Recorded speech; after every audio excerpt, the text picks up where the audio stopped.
Bismillahirrahmanirrahim. Assalamualaikum warahmatullahi wabarakatuh. Alhamdulillahirrahmanirrahim. Assalatu wassalamu ala asyrofil anbiya wal mursalin sayyidina Muhammad walhamdulillahirabbil alamin. Alhamdulillah, puji syukur kehadirat Allah Subhanahu wa taala, nikmat yang luar biasa kita bisa berkumpul lagi bersilaturahmi pada kesempatan kali ini ya di kegiatan pagi di pekan ini. Alhamdulillah, semoga Bapak Ibu yang hadir pada malam hari ini selalu diberikan kesehatan, selalu diberikan kelancaran dalam setiap urusannya. Amin ya rabbal alamin. Dan yang kedua, salawat dan salam semoga tetap curahkan kepada junjungan kita Nabi besar Muhammad SAW yang kita nanti nanti di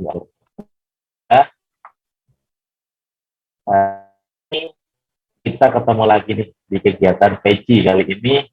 Nah, insya Allah nanti kita akan belajar bareng bersama guru, bersama Kesuban Ardi. Insya Allah, alhamdulillah, beliau bisa membersamai kita pada malam hari ini dengan materi coding skill. Nah, ini dari Bapak Ibu semuanya yang kemarin sudah diberikan materi, ya. Minggu lalu masih ingat materinya?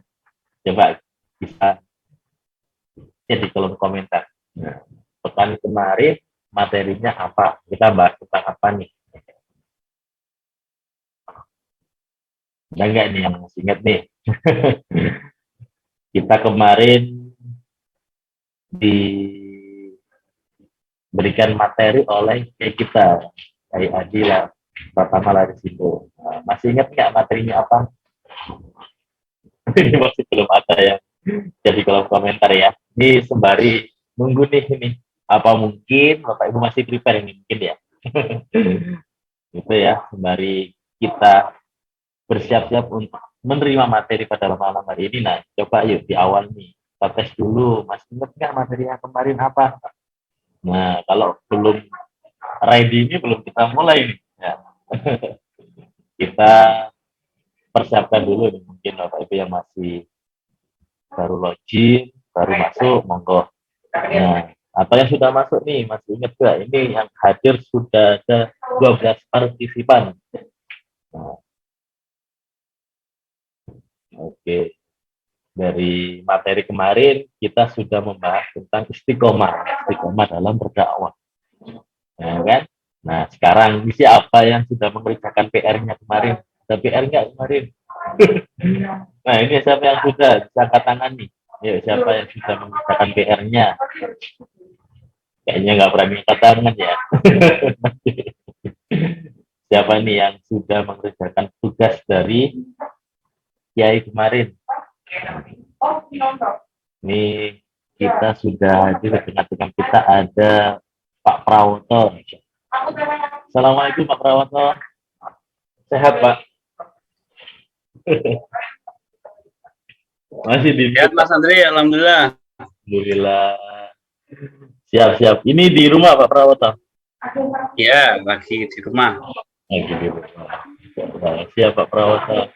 Ini selanjutnya ada Pak Cucu Haris juga sudah menghadiri. Mohon izin saya memandu acara pada malam hari ini Pak. Kemudian ada Pak Zainal Arifin. Pak Zainal Arifin, Assalamualaikum. Waalaikumsalam, Mas Andri. Gimana Pak, sehat? Dari Lampung ini kayaknya kemarin ya? Ya, alhamdulillah sehat. Alhamdulillah, siap Pak. Oke, selanjutnya ada Bu Eka, dapur Intan juga sudah hadir. Assalamualaikum Bu Eka, gimana kabarnya? Waalaikumsalam. Alhamdulillah baik. Alhamdulillah. Sehat-sehat selalu ya Bu. Alhamdulillah. Siap. Terima kasih Bu Eka. Terus selanjutnya ada Pak Jainuddin juga nih. Assalamualaikum Pak Jainuddin. Ini Waalaikumsalam warahmatullahi wabarakatuh. Gimana Pak Jainuddin? Gimana ini? Di rumah atau sedang keliling? Di rumah malam ini persiapan. Malam. Siap. Sekarang Pak Jainuddin suka keliling sekarang ya. Ya, terus selanjutnya dari siapa lagi nih? Dari Pak Syahrul dari Medan. Insya Allah ya, sudah on time ya dari tadi. Nih, kita sudah hadir juga nih, Pak Syahrul ini. Assalamualaikum Pak Syahrul. Ini kita coba sapa dulu beliau. Oh, masih belum tersambung mungkin ya. Selanjutnya ada Pak Arvin juga. Pak Arvin sudah hadir. Assalamualaikum Pak Arvin. Waalaikumsalam Mas Andre. Sepertinya gelap ya. Emang kabarnya gelap ya? Ya ini perjalanan. Oh, lagi di perjalanan Pak Arvin. Allah, siap-siap. Hati-hati Pak Arvin. Ini Siap. dari kantor. Pulang dari kantor. Iya, pulang dari kantor. Siap-siap. Hati-hati Pak. Iya, siap. Siap. Selanjutnya ada Bu Rita Yulianti. Selanjutnya ada Bu Ilvi Wahda ya. Alhamdulillah sudah hadir semua. Nah, mungkin Bapak Ibu yang belum merename namanya seperti biasanya ya. Jadi bisa di-rename dulu dengan nama, kemudian mohon maaf instansinya, kemudian nama dan asal kotanya ya. Jadi biar sembari bisa mengenal juga nih kadang masih ada nama usahanya aja, nama aslinya nggak ada gitu kan. Mungkin sekalian asal kotanya biar tahu dari mana. Oke ya. Terus ini juga Mas Al sudah hadir di tengah-tengah kita. Ya Allah. Ya, gimana kabarnya Mas Al? Alhamdulillah sehat Mas. Alhamdulillah sehat. Ini di rumah Mana? Lagi di kotanya Coach Haris ini. Masya Allah. Besok Di Bogor.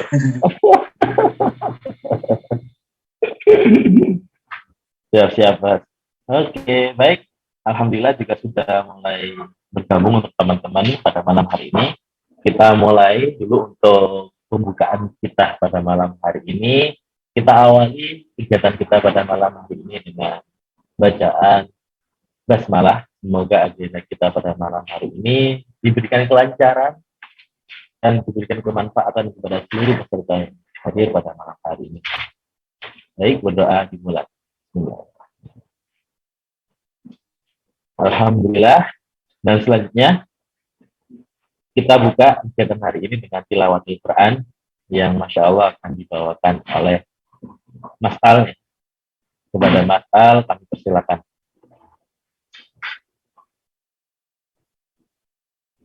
Ya, baik. Terima kasih. Saya insya Allah akan membacakan surat Muhammad ayat 1 sampai ayat 11. A'udzu billahi minasy syaithanir rajim. Bismillahirrahmanirrahim. الذين كفروا وصدوا عن سبيل الله أضل أعمالهم والذين آمنوا وعملوا الصالحات وآمنوا بما نزل على محمد وهو الحق من ربهم كفر عنهم سيئاتهم وأصلح بالهم ذلك بأن الذين كفروا اتبعوا الباطل وأن الذين آمنوا اتبعوا الحق من ربهم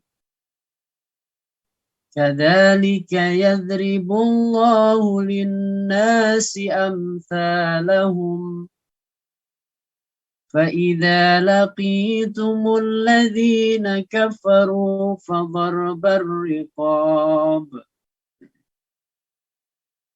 حتى إذا أثخنتموهم فشدوا الوثاق فإما منا بعد وإما فداء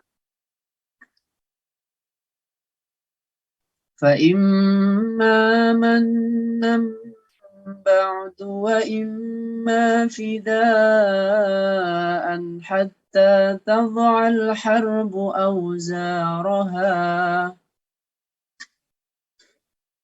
ذلك شاء الله لن تصر منهم ولكن ليبلو بعضكم ببعض والذين قتلوا في سبيل الله فلن يذل أعمالهم سيهديهم ويصلح بالهم ويدخلهم الجنة عرفها لهم يا أيها الذين آمنوا إن تنصروا الله ينصركم ويثبت أقدامكم والذين كفروا فتعسا لهم وأضل أعمالهم ذلك بأنهم كرهوا ما أنزل الله فأحبط أعمالهم أفلم يسيروا في الأرض فانظروا كيف كان عاقبة الذين من قبلهم دمر الله عليهم وللكافرين أمثالها ذلك بأن الله مولى الذين آمنوا وأن الكافرين لا مولى لهم صدق الله العظيم. Terima kasih. Assalamualaikum warahmatullahi wabarakatuh. Waalaikumsalam warahmatullahi wabarakatuh. Subhanallah Azim. Kepada Mas Al, kami sampaikan banyak terima kasih. Semoga pembacaan ayat suci Al-Quran tadi mudah-mudahan membawa manfaat dan meningkatkan keimanan dan ketakwaan kita kepada Allah Subhanahu wa taala. Amin. Baik, selanjutnya masuk acara yang ketiga, acara ini. Kita nanti akan baca bersama-sama bersama guru kita, Ridwan Abadi. Alhamdulillah sudah hadir di tengah kita, ya, menyempatkan waktu beliau ini untuk berbagi dan sharing kepada teman-teman pada malam hari ini. Baik, sudah siap semuanya? Nah, disiapkan catatannya, disiapkan jiwa dan raganya 100% hadir ya pada kegiatan malam hari. Sudah siap semuanya? Oke, are you ready? Nah, komen di kolom komentar yang sudah siap. Oke, sudah siap semuanya ya? Baik, kalau sudah siap, kami sambut dengan meriah kepada Ridwan Abadi. Waktu dan tempat kami persilakan.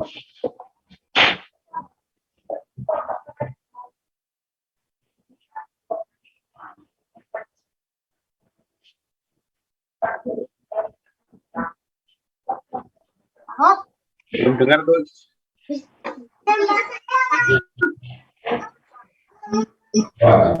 Bismillahirrahmanirrahim. Assalamualaikum warahmatullahi wabarakatuh. Waalaikumsalam warahmatullahi wabarakatuh. Apakah suaranya jelas? Sedikit menggema. Jelas, kurang jelas ya? Kurang jelas, Coach. Suaranya pakai mic yang satunya kayaknya Coach, itu bukan yang di Masjid Al-Hijrah. Putus-putus.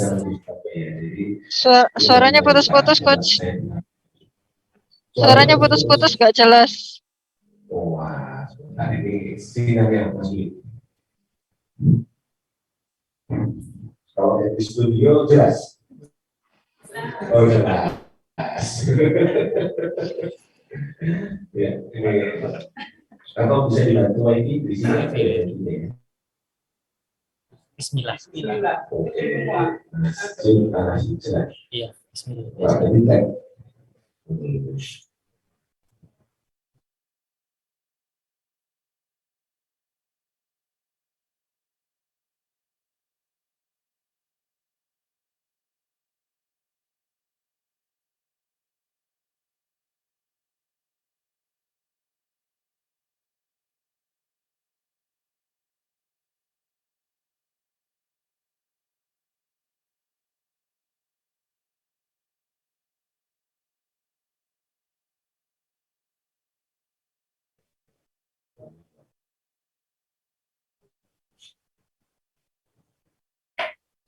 Bisa, Coach.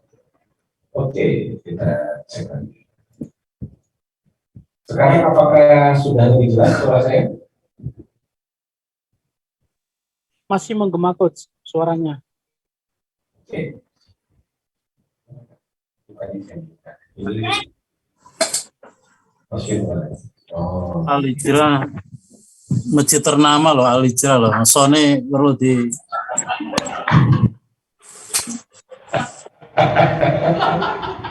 Dr. Parman itu harusnya di sini. Live langsung di sini kok nggak kelihatan ini.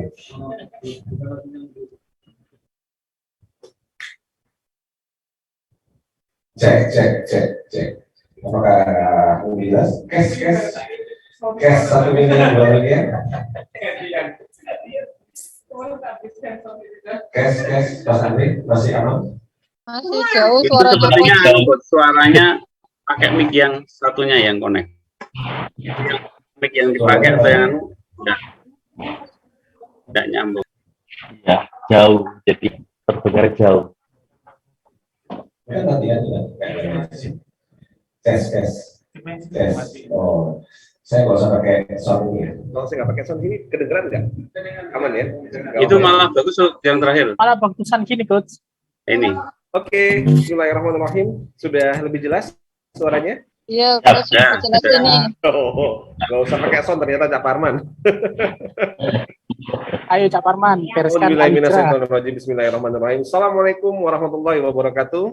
Waalaikumsalam warahmatullahi wabarakatuh. Alhamdulillahirrahmanirrahim. Allahumma sholli ala sayyidina Muhammad wa ala ali sayyidina Muhammad. Rabbitu billahi rabba wa bil islami dina wa bi Muhammadan nabiyya wa rasulah. Rabbi zidni ilma warzuqni fahma. Qala rabbi shrah li sadri wa yassir li amri wa tammi lisani yafqahu qawli amma ba'd. Alhamdulillah wa syukurillah, hari ini kita ketemu lagi di acara PECI ya, P4. Nah, ingat kepanjangan dari P4 ya, program pelatihan pendamping peradaban, Masya Allah. Dan semoga yang hadir hari ini adalah orang-orang yang Allah pilih malam hari ini untuk bisa terus berkhidmat, untuk terus bisa belajar, mendapat hidayah, untuk menjadi lebih baik untuk dirinya dan menjadi manfaat buat umat, insya Allah. Baik, gimana kabarnya teman-teman semua? Coba di kolom chat, sudah siap untuk dimulai atau belum, teman-teman? Siap. Oh, baru 2 yang siap. Oke, sudah 4. Allah. Alhamdulillah. Wah, Masya Allah. Ini ada yang dari Lampung, ada yang dari Kalimantan, ada dari Surabaya. Jauh sekali ini ya, dari Surabaya. Bojonegoro dan juga kota-kota yang lainnya. Alhamdulillah. Kita hari ini akan melanjutkan ya materi kita di dalam program PECI yang Kang Cucu ya. Pertemuan ke-12 ini. 11. Oh, pertemuan ke-11. Oh, Mas Rahut ingat karena dia ngikutin. Oh ya, 11. Oke. Alhamdulillah kita sudah sampai di pertemuan yang ke-11 ya.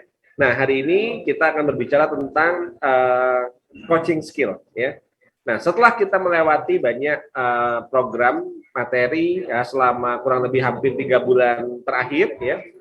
Nah, di pertemuan kita kali ini kita akan banyak membahas tentang implementasi ya, karena kita menjadi seorang pendamping, maka sebagai seorang pendamping ini mendampingi pondok, mendampingi rumah Quran, mendampingi masjid gitu ya.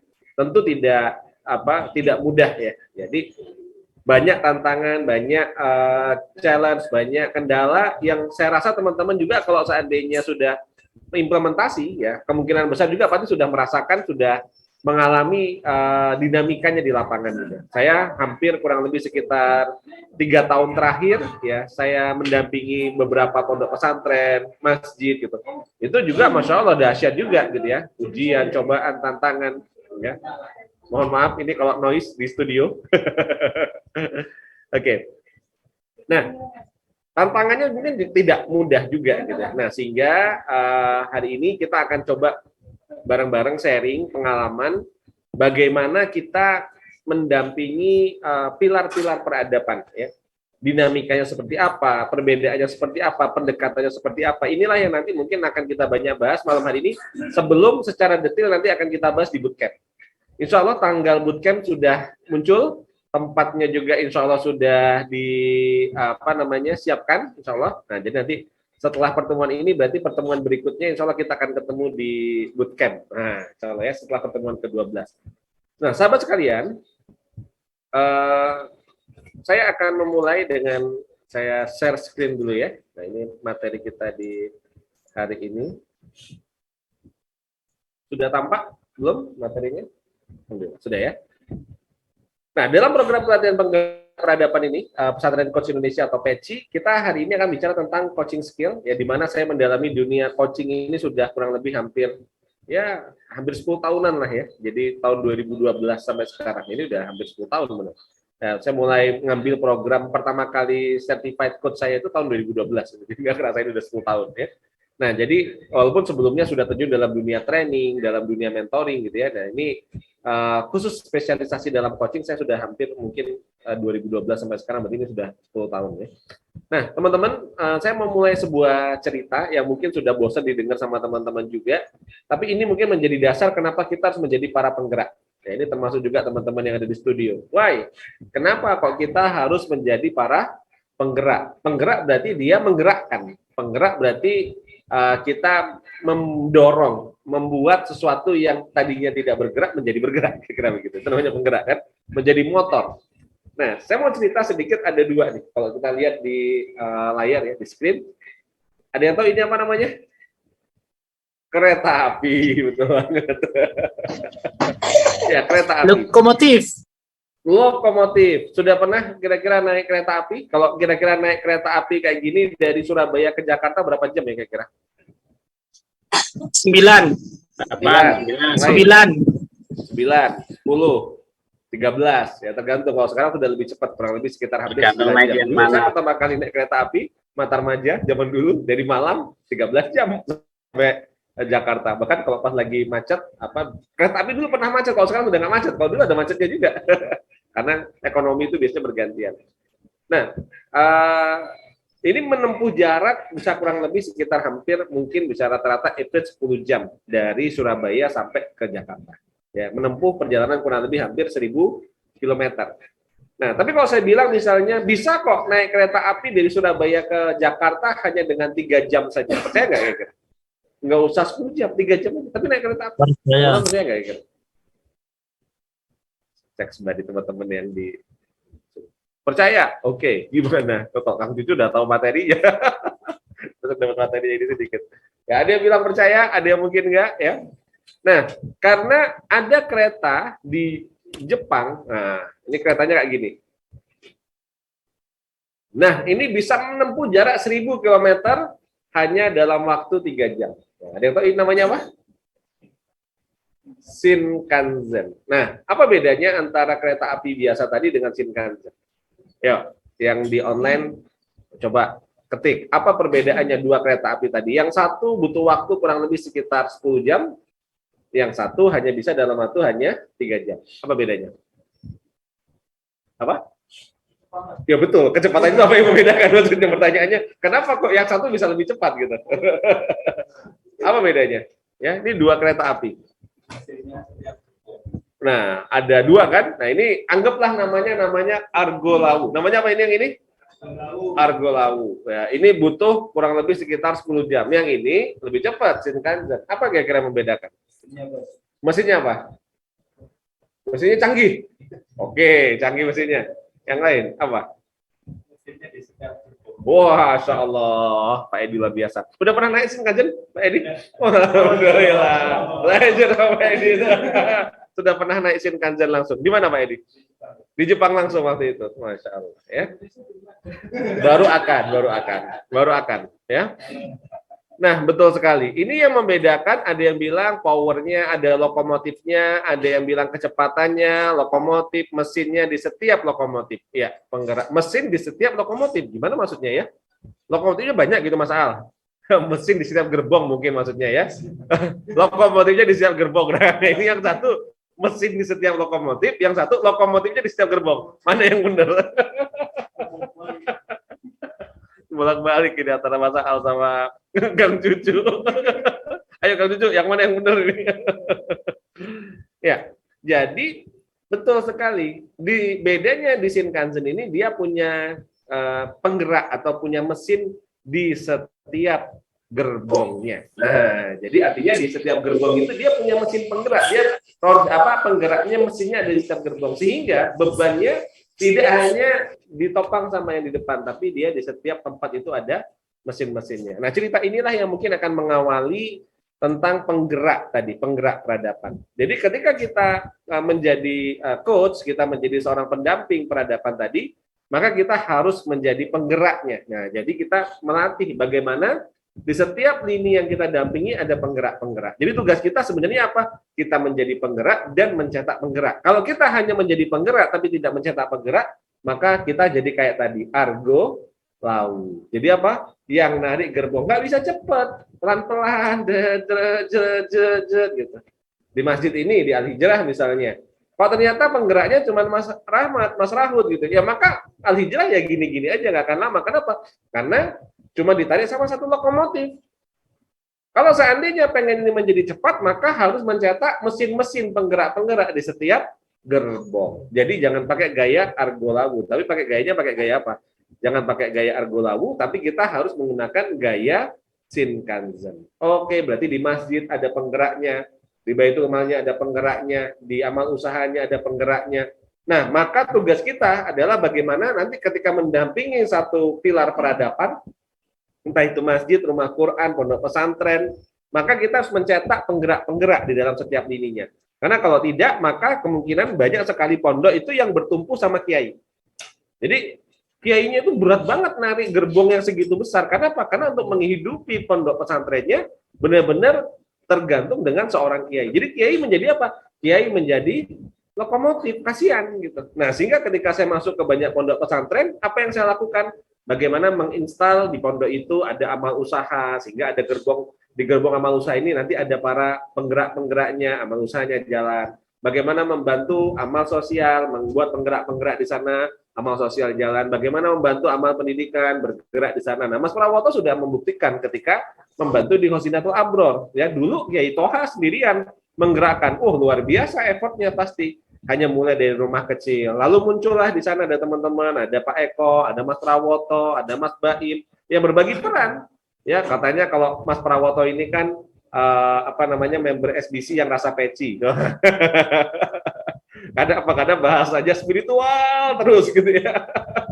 Nah, jadi akhirnya buat kajian-kajian. Dulu tadinya beliau adalah event organizer. Nah, membuat acara konser-konser tobat. Sekarang akhirnya buat IO tapi kajian. Buat acaranya apa? Samara, kajian keluarga, sakinah, mawadah, warohmah. Buat kajian apa lagi? Kajian bisnis, buat TPA dan seterusnya. Nah, itu ketika dia lakukan, basically-nya sebenarnya menjadi penggerak motor. Nah, sekarang alhamdulillah dari kegiatan-kegiatan yang digalang sama Pak Prawoto, beliau menjadi ketua fundraising di Khosinatul Abror. Saya menyebutnya adalah bagian dari amal sosial tadi. Sekarang sudah bisa mengembangkan gedung 3 lantai ya, yang akhirnya menjadi pondok. Sekarang akhirnya membebaskan lahan wakaf di tempat yang baru, ada gedung 2 lantai atau 3 lantai ya, dengan lokal yang sudah sangat besar. Saya kemarin terakhir ke sana belum semuanya selesai. Terakhir saya lihat di video sudah jadi rapi, masya Allah luar biasa gitu ya, dan rencananya mau membebaskan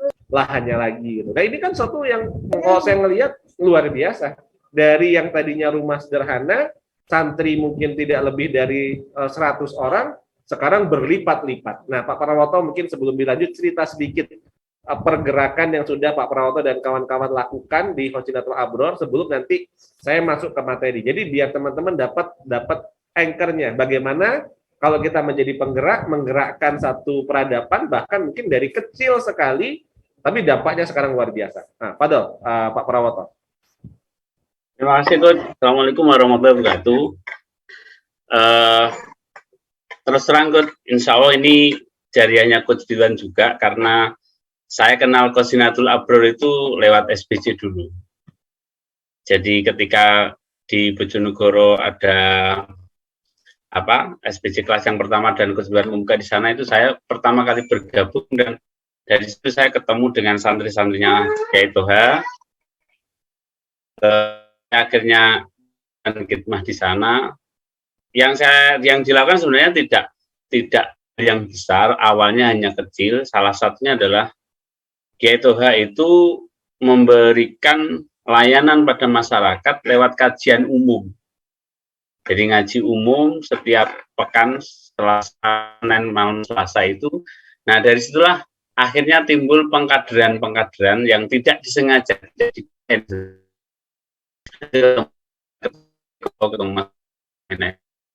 itu sentuhan SBC-nya dapat, sentuhan pondoknya dapat. Dari situ akhirnya kita ambil peran. Nah ketika ambil peran di sinilah secara tidak kita sengaja akhirnya kita itu ketemu perannya masing-masing. Jadi saya akhirnya cenderung bikin kegiatan-kegiatan ngaji yang saya awali dari kajian sama, karena kebutuhan saya sama istri itu waktu itu memang saya butuh dibimbing di ilmu fikih keluarga dan tasawuf keluarga. Dari situ saya minta request lah ke Ustadz Toha, akhirnya saya dibuatkan itu, dan saya mengajak teman-teman teman-teman saya dan saya. Dari situ alhamdulillah hari ini Samawa sudah di 4 tempat, dan doakan bulan ini ada buka lagi di Tuban, sudah ada 5 cabang, insya Allah. Nah, berkaitan dengan fundraising, sebenarnya yang kami lakukan adalah hal biasa, karena kita sebenarnya mengajak dari teman-teman yang ngaji malam Selasa itu kita ajak untuk berwakaf. Dari temannya kita ngajak lagi, dan temannya suruh mengajak teman-temannya untuk kegiatan ngaji. Jadi awalnya dari ngaji yang malam Selasa itu sama, jadi saling bertaut ya antara ngaji malam Selasa yang dibuka untuk umum dan dari SBC itu. Di dua komunitas itu intinya ada ekosistem kebaikan yang kita bangun. Dari ekosistem kebaikan itulah pentingnya menggerakkan dan berjamaah itu. Akhirnya dari situ kekuatan itu kita pakai untuk modal sebagai cara untuk mensiarkan kebaikan-kebaikan dan program-program yang kita miliki di pondok. Saya hanya menyentuh, dibuatkan flyer, saya hanya menyediakan rekening. Dari situ teman-teman membantu untuk menyiarkan, ada yang wakaf, ada yang hanya sekedar mendoakan, ada yang membantu flyer, itu sebenarnya yang dilakukan. Tapi dari kekuatan itulah akhirnya timbul ide dan Allah memberi petunjuk untuk menggerakkan. Yang saya, ini semuanya karena fadlnya Allah. Yang paling terasa itu ketika satu membebaskan tanah itu awalnya mencari tanah itu sulit kok. Maksudnya kan ketemu di mana, akhirnya ketemu terus. Nah, keajaibannya itu adalah ketika kita membeli tanah itu tidak 1 minggu langsung close. Jadi terus waktu membuka pertama, pondasi pertama itu kan ada tiang pancang itu 24 jam. Saya ditantang sama Mas Faim, Pak, masuk gak iso 2 kali 24 jam ya? Besok kita buktikan. Ya, akhirnya kita tidak sampai 2 kali 24 jam itu selesai diambil orang jadi wakaf. Nah, cara menyentuhnya ya ternyata tadi Ustadz Doha memberi cara bahwa satu yang dipakai adalah menyentuh hati tiap teman-teman itu. Tidak harus kita yang wakaf, kita mungkin sedikit, tapi teman-teman kita di luar itu ternyata banyak. Itu yang digunakan, yang kita gerakkan. Yang kedua lah kita lewat medsos. Nah, untungnya Kiai Toha itu orang salaf yang mondok, tapi dia sangat mengakomodir hal-hal baru yang kita tahu. Jadi akhirnya maulah masuk medsos dan saat ini yang wakaf itu sebagian besar orang-orang yang tidak pernah ketemu, Gus. Di Kalimantan, di Malaysia, di Sumatera, di mana itu. Jadi mereka gara-gara menjadi pecintanya Ustadz Toha, muhibinnya di santri senior itulah mereka malah saya mengelola orang-orang yang mencintai beliau itu lewat medsos, sehingga saya gerakkan, saya hanya pasang flyer, kadang-kadang live streaming, itu saja yang kita gerakkan. Nah, dengan ikut peci itu semakin menambah sistem ibarat perusahaan kita sudah starting, sudah running, tinggal growing-nya, tinggal menata sistemnya untuk semakin memaksimalkan. Itu kebetulan kira-kira, alhamdulillah, saya ketemu dengan Coach Ridwan dan teman-teman itu menjadikan semakin semangat dan menjadi kekuatan tersendiri untuk terus berkhidmah dan istiqomah di jalan ini, Coach. Terima kasih.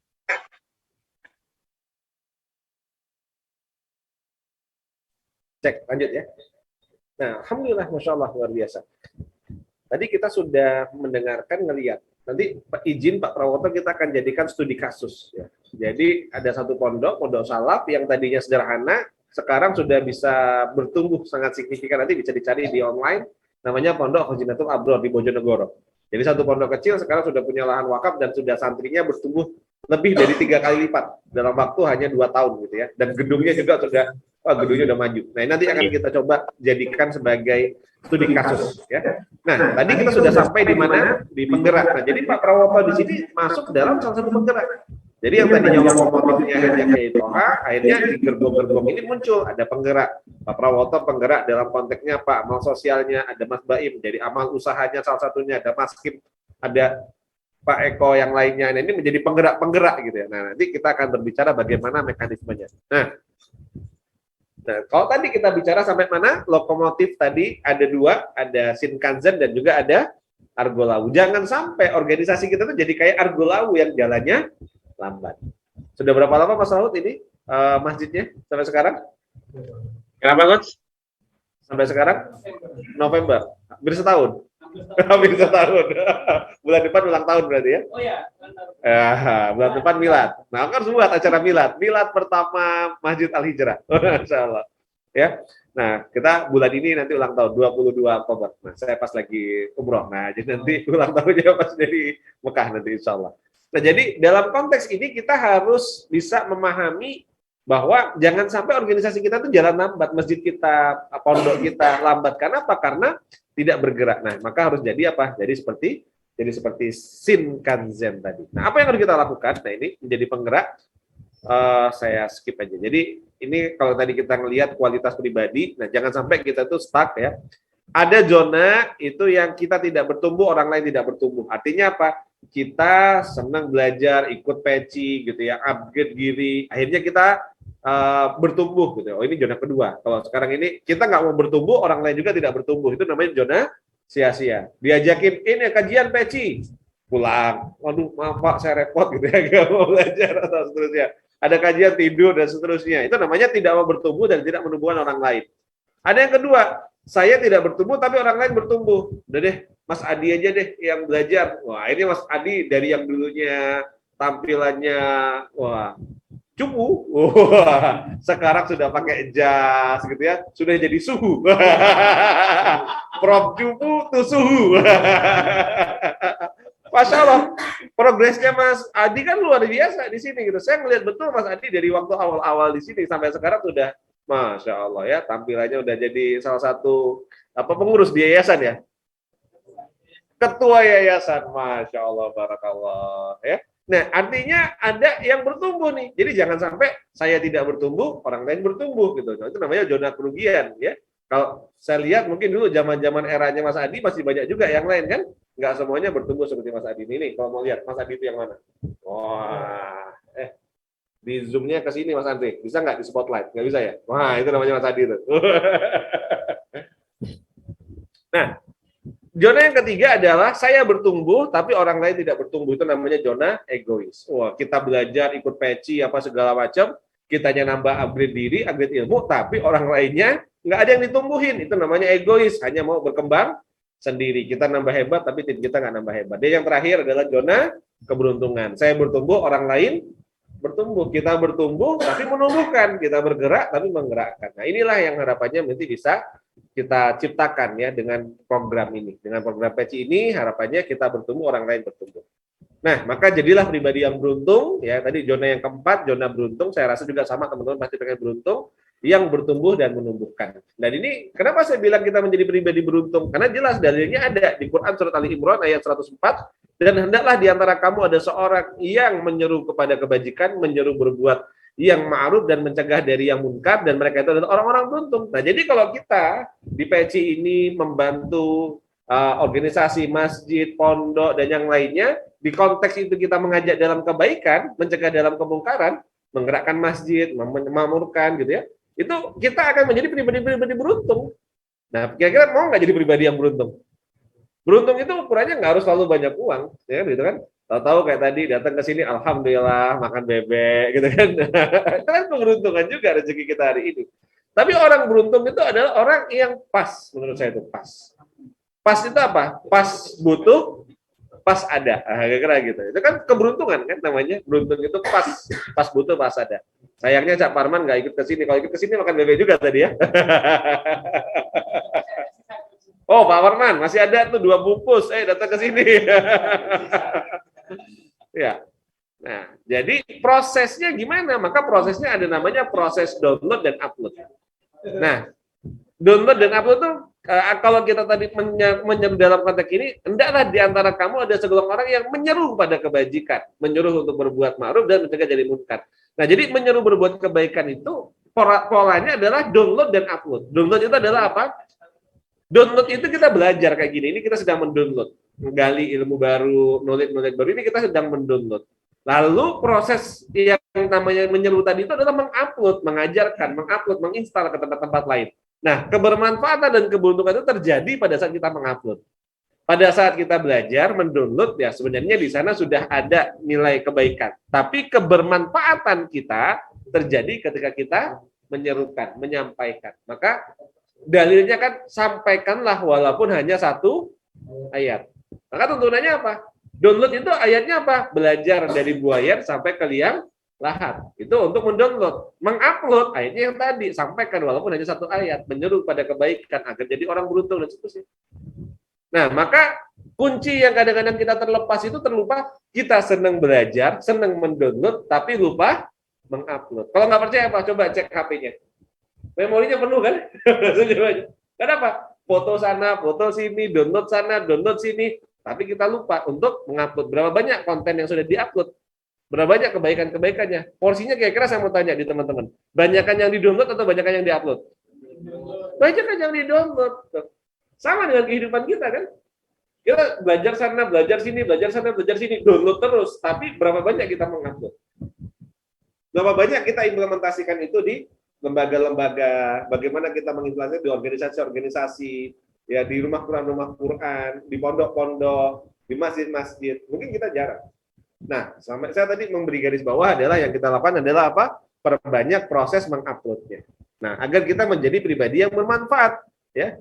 Ya diajar 55 dan tetaplah memberi peringatan karena sesungguhnya peringatan itu bermanfaat bagi orang-orang mukmin.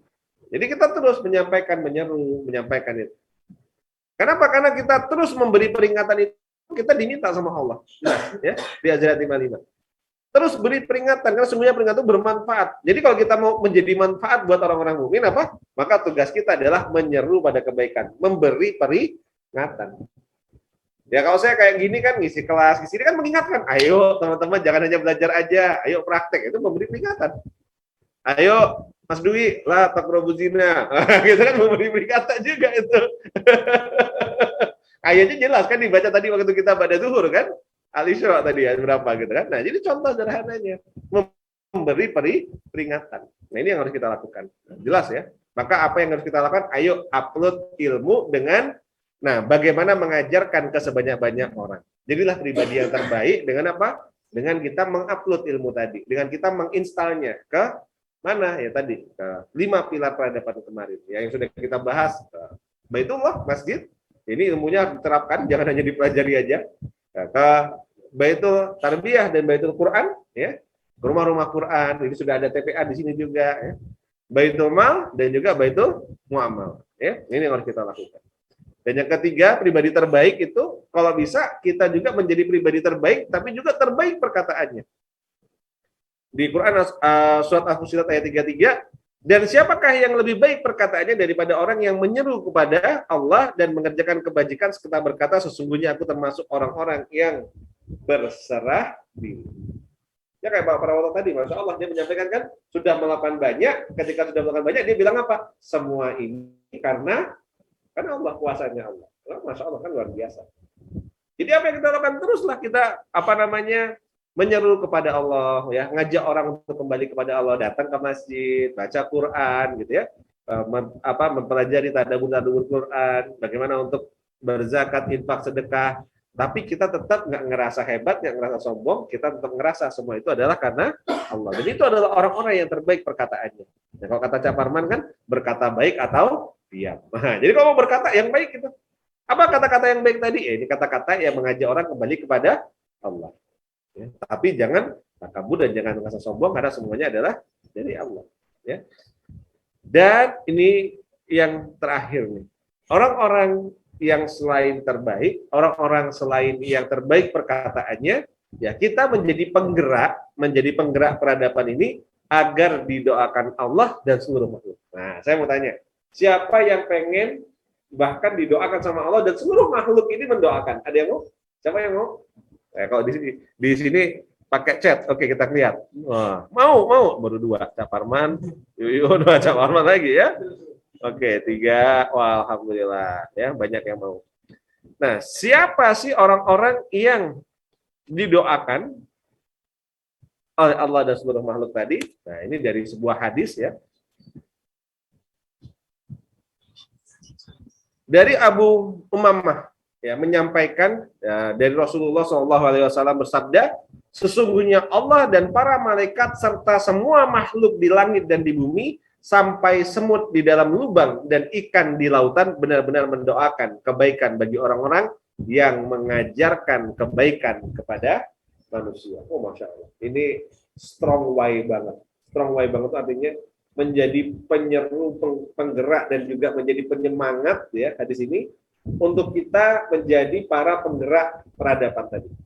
Jadi kita hari ini ada Mas Oki lagi ngisi kelas di Masjid An-Nizar, masjidnya Mas Zainal ya, Bang J di Gresik gitu ya. Saya hari ini mungkin di sini, ada Pak Edi tadi ngisi MVP ya, dan teman-teman yang lain yang sedang menyeru kepada kebaikan gitu ya. Ini didoakan sama Allah dan didoakan sama malaikat dan seluruh makhluk. Itu apa enggak, Masya Allah, luar biasa. Kalau niat kita lillah hanya untuk Allah, oh, Masya Allah. Apalagi yang lebih indah gitu. Dan ini kalau menurut saya kado dan hadiah terbesar sebenarnya. Ya didoakan sama seluruh makhluk. Maka orang-orang yang menyampaikan ilmu, mengajak kembali kepada Allah, menyeru kepada kebaikan, mencegah daripada kemungkaran, insya Allah luar biasa ya fadilahnya. Nah ini mungkin yang saya ajarkan. Kak, ayo jadi para pendamping peradaban, menjadi para penggerak peradaban. Menjadi para pendamping dan menjadi para penggerak peradaban. Nah, jadi para pendamping dan penggerak peradabannya apa tadi? Menjadi pribadi yang beruntung. Jadi kalau kita menjadi para pendamping dan penggerak peradaban, kayak tadi, lokomotif tadi, why-nya kenapa yang satu? Agar menjadi pribadi yang beruntung. Yang kedua apa? Menjadi pribadi yang bermanfaat. Yang ketiga, menjadi pribadi yang terbaik perkataannya. Tuh, Masya Allah. Dan yang keempat, apa yang terakhir tadi? Yang paling powerful, menjadi pribadi yang didoakan oleh Allah dan seluruh makhluk. Apa nggak luar biasa, coba? Ya, kita menjadi pendamping peradaban, penggerak peradaban. Tadi ada paling nggak 4 pilar ini tadi apa aja? Masjid, rumah Quran dan pondok. Yang ketiga apa? Baitul Mal dan Baitul Muamalah atau bisnis. Kalau kita melakukan karena Allah dan kita mendampingi mereka. Kayak Pak Edi sekarang mendampingi amal usahanya, ibaratnya Masjid Al-Hijrah. Ada Pemjasa Group. Itu berarti kan menjadi pendamping pilar yang keempat. Kalau dalam mendampinginya itu mengajak tadi menyeru kepada kebaikan dan mengajak kembali kepada Allah, maka masuk dalam kategori 4 ini. Menjadi pribadi yang beruntung, bermanfaat, terkait perkataannya, dan didoakan sama Allah dan seluruh makhluk. Apakah Masya Allah, luar biasa? Kan gitu. Tapi caranya tadi apa? Menyerunya mengajak kembali kepada Allah. Menyeru pada kebaikan, mencegah daripada kemungkaran. Nah, itu. Ya, beruntung, bermanfaat, terbaik perkataannya dan bermanfaat. Nah, maka apa yang harus kita lakukan? Maka kita harus belajar memiliki salah satu skill ya di Pesantren Coach Indonesia ini dalam program pelatihan penggerak peradaban. Apa skillnya? Yaitu coaching skill. Nah, kalau tadi why, nah sekarang kita berbicara tentang masuklah skillnya, how to-nya apa aja ya. Nah, apa saja how to-nya? Nah, ini dalam coaching skill, saya pengen teman-teman memahami dulu ada beberapa pendekatan metode pembelajaran atau problem solving. Jadi apa? Menyelesaikan masalah. Kita mendampingi rumah Quran, mendampingi masjid. Kenapa kok mereka butuh didampingi? Karena lembaga-lembaga ini pasti punya masalah. Masjid Al-Hijrah punya masalah, Mas Rahul? Oh, banyak. Jujur banget ini. Ini siapa yang mengelola TPA-nya? Ada di sini? Nah, ini kepala sekolah TPA-nya. Banyak masalah di TPA-nya? Oh, lumayan. Nah, kenapa kok kita perlu mendampingi? Ya, ada amal usahanya di sini yang mendampingi. Atau baitul malnya ada nggak di sini baitul malnya? Belum ada yang menggerakkan. Tapi sudah ada kotaknya di sini. Nah, ini yang ngelola sama ini? Masjidan. Jadi satu sama masjid. Berarti masjidnya banyak masalah, Mas Adi? Banyak PR gitu ya. Amal usahanya banyak masalah atau enggak? Banyak juga. Nah, maka mendampingi pilar-pilar peradaban tadi dalam rangka apa? Membantu menyelesaikan masalah. Nah, membantu menyelesaikan masalah itu ada pendekatannya apa aja? Ada training, consulting, coaching, dan mentoring. Ada berapa? Pendekatannya ada 4. Apa aja tadi 4 itu? Training, consulting, coaching, dan mentoring. 4 ini. Nah, kita akan belajar apa bedanya. Karena tadi saya menyampaikan ada namanya coaching skill ya. Nah, karena sebelumnya kita sudah belajar juga beberapa hal yang lain. Training, coaching, consulting, dan mentoring. Training itu apa sih? Training itu adalah proses transfer skill. Jadi proses mentransfer kemampuan dari trainer kepada peserta training. Di sini kata kuncinya adalah proses penguasaan keahlian atau kemampuan. Jadi kalau dalam konteks training, saya sedang mentraining masak. Ya, saya mentraining masak Mas Adi. Maka apa yang dilakukan? Saya sebagai trainer mentransfer kemampuan membuat kopi atau masak kepada Mas Adi. Berarti KPI-nya Pak, Mas Adi mampu menguasai keahlian membuat kopi ya, kira-kira gitu, atau memasak. Itu namanya training. Masalah setelah itu kompetensinya dipakai nggak dipakai, bermanfaat nggak bermanfaat, itu urusannya Mas Adi, bukan urusan saya, kira-kira gitu. Itu pendekatan training. Ya, jadi apa? Transfer knowledge atau transfer skill. Yang kedua ada consulting. Consulting itu apa? Adalah proses meminta bantuan seorang ahli atau konsultan untuk memecahkan masalah yang dihadapi. Nah, jadi kalau tadi transfer knowledge, kalau yang ini adalah minta tolong. Waduh, ini saya kayaknya nggak bisa ngerjain laporan keuangan. Cari orang yang bisa laporan keuangan. Dia jadi konsultan laporan keuangan. Nah, di sini kata kuncinya adalah pemecahan masalah di problem solving-nya. Masalah selesai, gitu ya. Nah, ada yang ketiga namanya apa? Coaching. Nah, kalau coaching ini apa? Proses meminta bantuan seorang coach atau pelatih untuk mencapai sebuah tujuan atau goal yang ditentukan. Di sini kata kuncinya adalah pencapaian goal. Seorang coach juga berfungsi sebagai partner akuntabilitas yang memastikan atau mendampingi Anda untuk menjalankan hal-hal yang harus Anda lakukan. Nah, jadi menjadi pendamping. Seperti pelatih itu kan, memastikan Anda olahraga, kan kalau dalam pelatih bola strateginya berjalan dan seterusnya. Ya. Dan ini saya skip aja, ada video sebenarnya, tapi saya skip.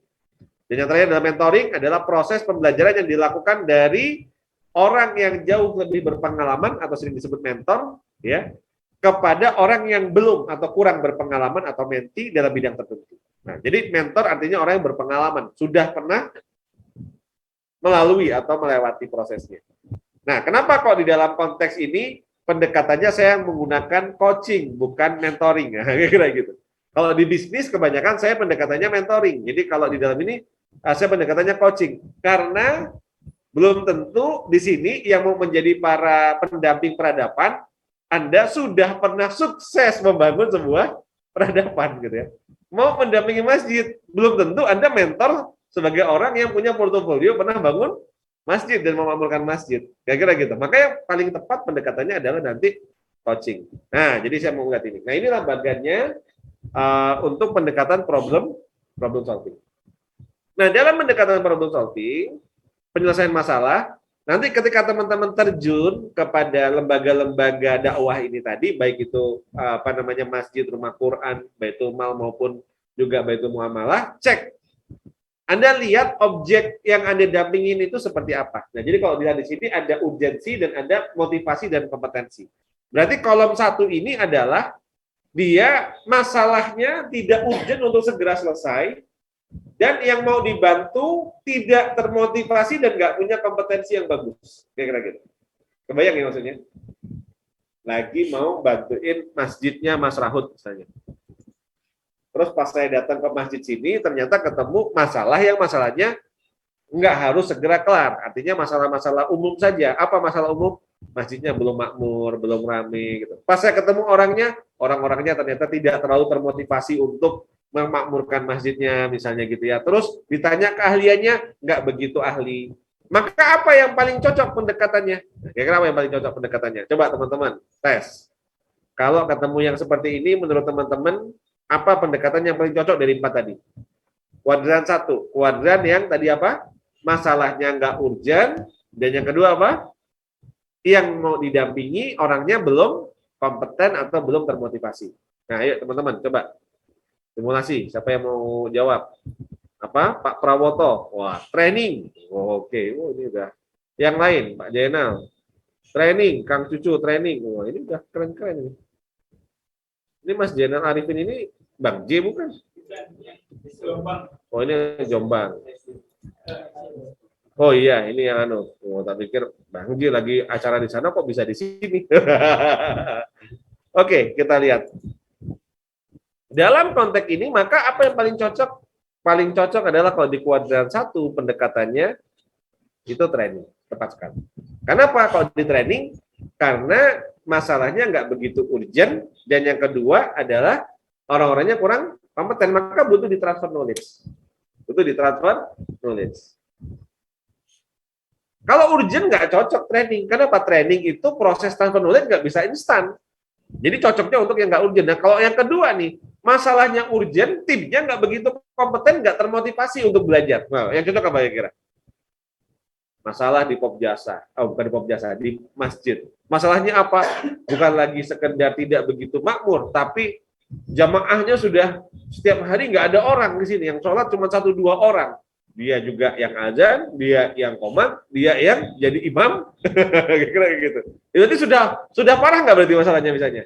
Urgent. Pas ditanya, gimana nih cara makmur? Waduh, saya nggak tahu, saya pokoknya sini cuma tugasnya jadi marbot aja. Tapi dia nggak kompeten. Maka pendekatan apa yang paling cocok? Maka consulting, di take over masalahnya, kira-kira gitu. Kalau ketemu yang kayak gitu nggak bisa, kita, ayo kamu saya coaching ya, bagaimana cara mau ramaikannya. Dia nggak punya kompetensi gitu. Maka yang paling cocok apa? Udah, bagaimana kita di sana langsung menginstal program, langsung di take over. Udah, saya jadi konsultannya aja. Saya buatin program, dipraktekkan langsung, dicontohkan, dilihatkan,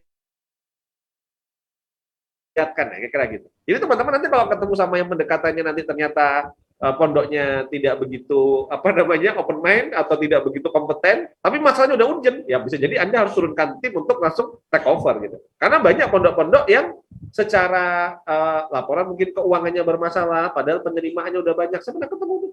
Pondok fundraising-nya udah banyak, udah kenceng, ratusan juta. Pas ditanya laporan keuangannya, amburadul. Mau diajarin training akuntansi, angkat tangan, gak ada yang jurusan akuntansi. Gimana caranya? Ya take over. Kita jadi konsultannya. Buatin dashboardnya, buatin Excel-nya, buatin contohnya, kita masuk. Bagian amal jariah dari kita kalau nanti ternyata format laporan keuangannya dipakai. Kan kasihan kalau misalnya kita ketemu teman-teman yang baik, mereka nggak tahu cara laporan keuangan, nanti tahu-tahu diaudit, ada dana yang tidak ini, tahu-tahu dibekukan lembaganya, rekeningnya dibekukan, udah banyak kan pondok pesantren yang seperti itu kan sayang, ya kira gitu. Maka dibantu dari sekarang. Ya.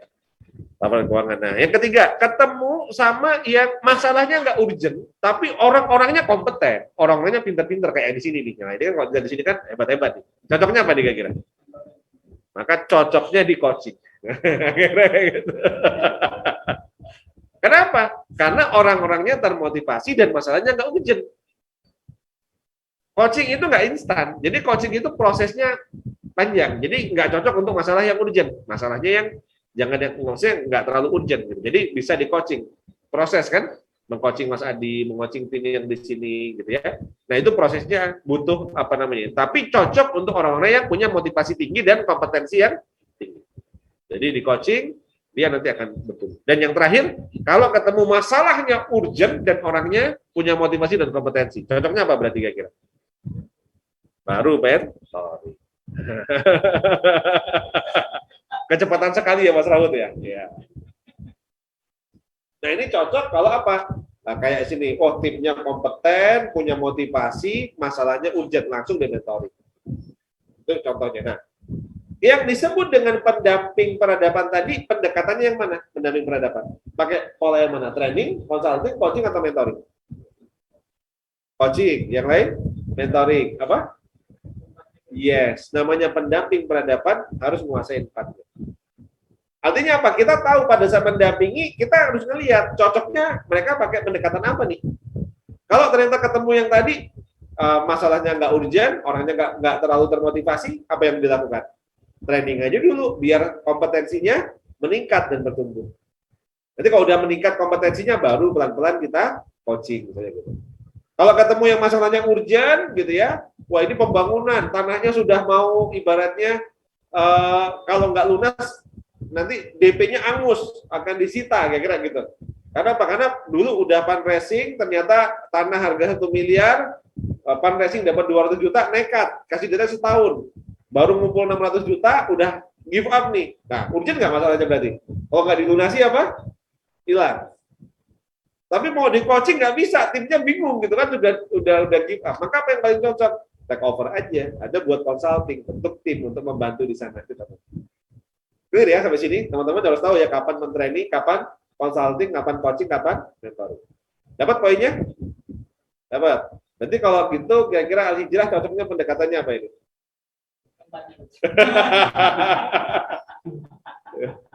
Ya bisa jadi iya, ada yang kira-kira kurang kompeten, kurang termotivasi dan juga nggak urgent masalah-masalahnya di training.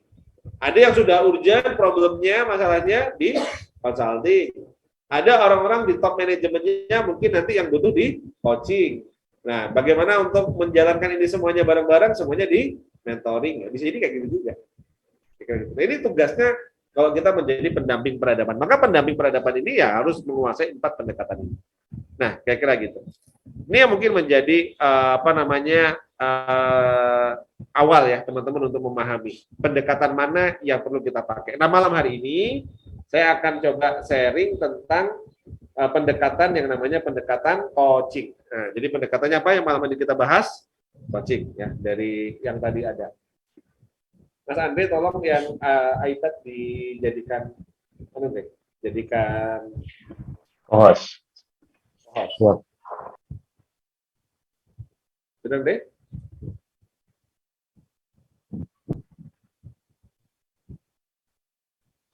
Belum, Mas Andre? Bentar. Ikut. Ya. Yang Ridwan Abadi satunya, Deh. Oh, sudah. Oke. Terima kasih, Deh.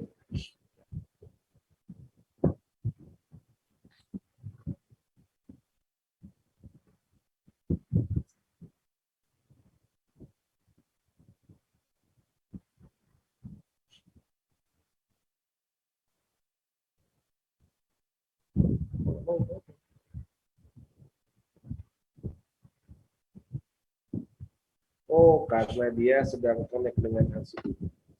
Hasbi, pindah Hasbi.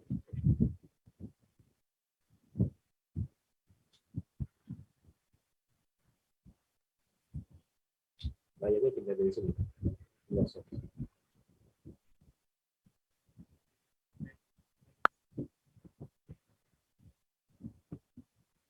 perlu lah, langsung perlu.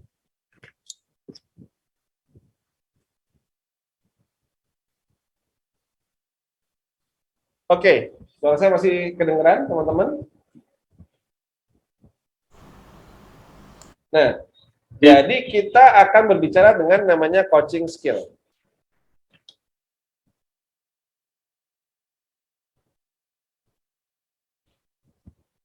Nah, ini kita dasar dulu aja, kita bicaranya yang basic ya. Bicara yang basic. Coba, kamu handle sini.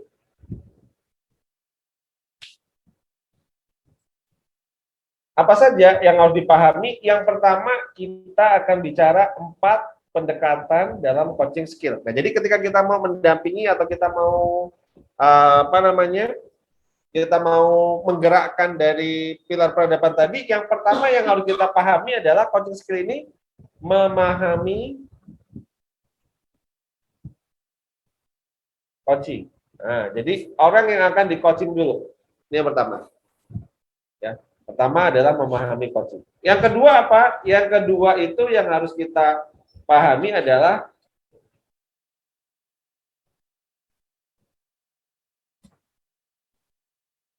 personal seorang coach. Nah, jadi coachnya. Yang ketiga adalah penguasaan proses.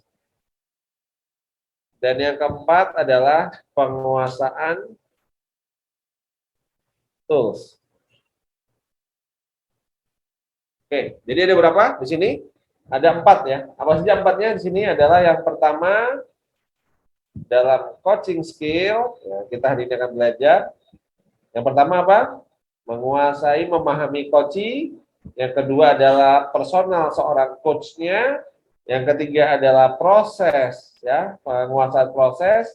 Dan yang terakhir adalah penguasaan tools. Nah, ini yang akan kita bahas malam hari ini. Semoga waktunya cukup, ya. Saya punya waktu tinggal kurang lebih sekitar berapa menit lagi? 30 menit lagi ya? Iya, Bud. Lanjut nggak nih, teman-teman? Lanjut. Lanjut udah pada hilang. Oh, lanjut. Lanjut, Coach. Oke, sip. Ya. Kalau teman-teman semangat, saya semangat. Yang pertama, ini kita nanti akan membedah studi kasus dari tadi yang dicontohkan di Hojinatul Abron, ya. Tadi saya menyampaikan, kita nanti akan membedah, salah satunya kita bedah adalah Hojinatul Abron. Apa yang kita pelajari, ya? Yang pertama di sini adalah memahami memahami coaching. Coaching ini apa? Orang yang akan di pihak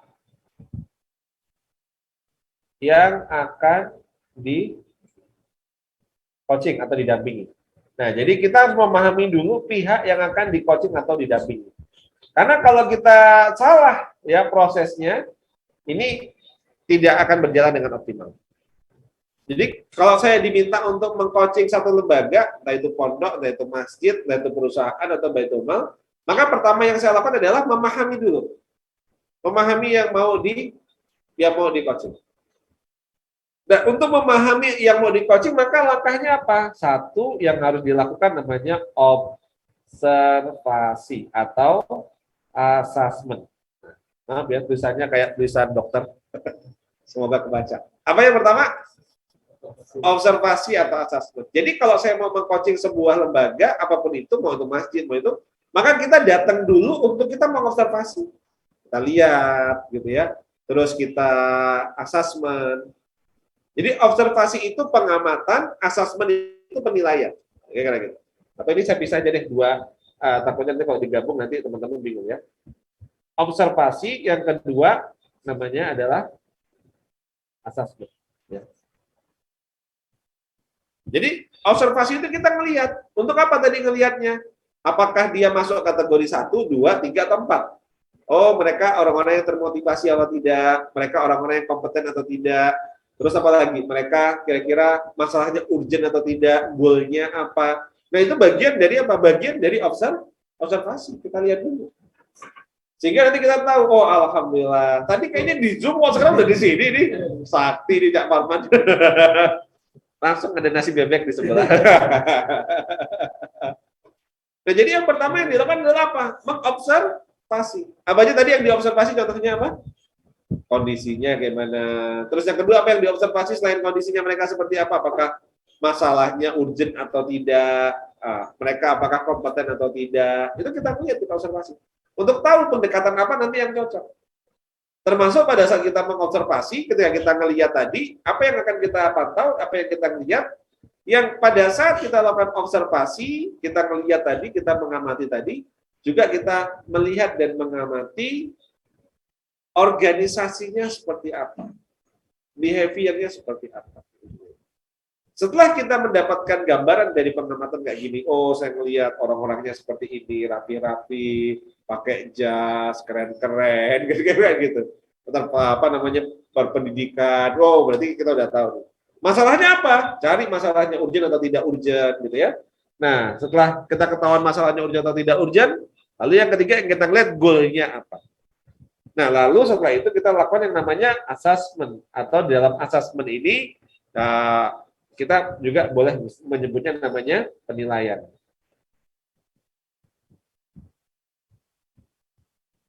Kita assessment.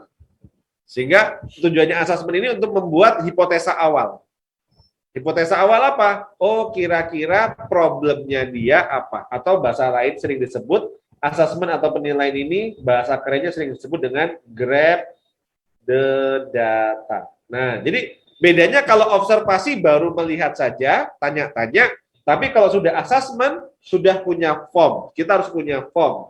Nah, nanti di bootcamp teman-teman akan saya pandu untuk contoh-contoh beberapa form yang bisa kita pakai untuk melakukan assessment. Nah, jadi dalam assessment itu apa yang kita lihat? Contoh, kalau kita melihatnya misalnya masjid, kita bisa buat form, jamaahnya sholat subuhnya berapa, jamaah sholat duhurnya berapa, sholat asar berapa, sholat maghrib berapa, sholat isya berapa. Itu kan udah assessment kan, kita untuk kita ngelihat makmur atau tidak. Penerimaan infaknya berapa sebulan, pengeluarannya apa saja, itu kita buat namanya grab the data, assessment. Marbotnya ada berapa, takmirnya ada berapa, yang jadi imam siapa, itu contoh-contoh yang harus kita lihat. Kalau di perusahaan, assessment-nya nanti adalah apa, bicara omsetnya, marketnya, dan seterusnya. Kalau di pendidikan, santrinya, jumlah santrinya, pengajarnya, belajarnya apa saja, kehadirannya seperti apa, itu kita assessment semua. Nah, setelah kita lakukan proses assessment dan penilaian, dari situ muncullah nanti muncullah namanya apa? Hipotesa awal, gambaran awal. Bukan kita nggak boleh langsung adjustment kan? Kita baru melakukan apa? Hipotesa awal.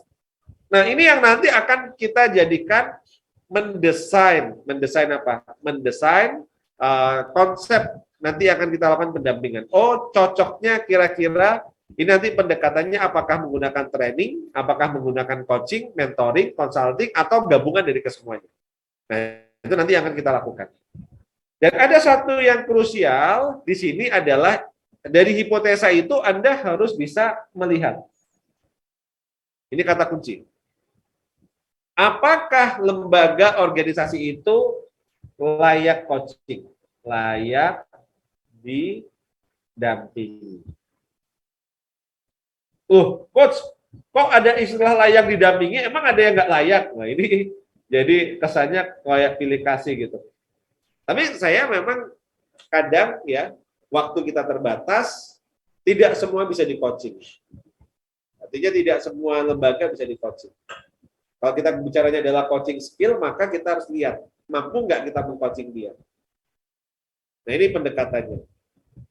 Tidak lembaga semuanya bisa di-mentoring. Tidak semua lembaga bisa dikonsultasi. Nah, tantangan-tantangan beratnya ketika saya mendampingi banyak masjid, kenapa kok akhirnya nggak semua yang minta bantu itu akhirnya kita turun untuk dibantu? Ternyata kadang-kadang ketemunya dengan apa? Ketemu dengan takmir-takmir senior yang mereka defend sekali, nggak mau untuk diajak untuk berubah, gitu kan?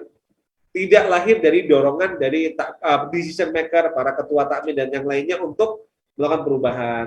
Berangkatnya dari mana? Oh, yang ikut pelatihan kayak gini, tahu-tahu misalnya contoh ada pelatihan tentang ini, tapi dia hanya anggota takmir, anggota saja. Terus tahu-tahu datang kumpul pertemuan takmir, bilang, wah ini kemana ada gini keren gini. Nah, terus akhirnya kita disuruh datang, padahal takmirnya yang senior pengambil keputusannya tidak dalam kondisi siap untuk di coaching, tidak dalam siap kondisi untuk di mentoring. Nah, kalau kita datang ke sana bukan atas dasar permintaan para stakeholder pengambil keputusan, maka apa yang maksudnya? Jangan langsung coaching, training dulu, kita ngelihat, assessment, kita ini.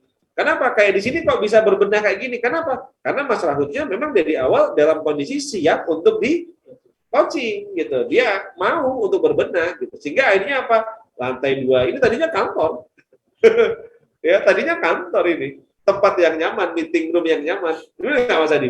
Nah, saya bilang, ayo Mas, ini pasang karpet, buat ini ada background kayak gini untuk tempat untuk ininya imam. Nah, ini dikerjakan pelan-pelan. Bahkan yang memilihkan nama Al-Hijrah, saya istikharah kira-kira kayak gitu. Nah, jadi artinya dalam kondisi Mas Raul memang siap untuk di coaching. Nah, kalau kita tadi ngelihat ceritanya Pak Prawoto dengan Kiai Toha. Tadi apa statement di awal menjadi kata kunci? Kiai Toha adalah kiai dari Pondok Salaf. Tapi ya, ada tapinya. Tapinya apa tadi katanya? Ini kita coba bedah sedikit sama tapinya. Beliau sangat open mind dengan hal-hal yang kekinian atau baru. Nah, berarti artinya dalam konteks itu Kiai Toha dalam kondisi siap untuk di coaching, siap untuk didampingi? Jawabannya ya. Nah, itu kata kunci sukses pertama. Nah, kenapa kok banyak orang mendampingi masjid, mendampingi pondok kok nggak berhasil? Karena yang mau didampingi tidak dalam kondisi siap untuk didampingi. Nah, energinya kan besar sekali. Capek banget kita untuk mendampinginya, tapi hasilnya seolah-olah tidak kelihatan. Nah, ini catatan, note-nya di situ. Jadi pentingnya yang pertama tadi memahami coaching adalah sampai di akhir kita bisa membuat sebuah adjustment, ya sebenarnya nggak boleh adjustment, tapi kalau saya, ya artinya saya membuat sebuah kesimpulan, apakah lembaga yang mau didampingi itu siap untuk didampingi. Kira-kira kayak gitu. Bisa dipahami sampai sini teman-teman? Oke. Ya. Padahal kalau ada yang mau ditanyain, satu dulu sebelum saya lanjut. Silakan. Ada nggak yang mau tanya? Atau punya case ketika mau mendampingi masjid atau mendampingi lembaga, mentok dengan orang-orang yang status quo-nya nggak mau berubah. Nah, ayo monggo Pak Jainal, silakan sudah resen, open mic. Baik. Terima kasih Coach atas kesempatannya untuk bertanya. Izin ini beberapa kasus kita sering dapati tadi menarik statement awal tentang kesiapan coachingnya ya Coach ya. Harus siap di coaching dulu tanpa bermaksud selektif ya. Memilih-milih. Nah ini apakah ada nota atau kesepahaman dengan lembaganya dulu ya. Supaya secara formal, karena beberapa kali takmir yang kita coba dekati kan banyak ya, ada yang sepuh, ada yang masih muda. Memang betul kalau yang sepuh biasanya agak susah untuk diajak hal baru.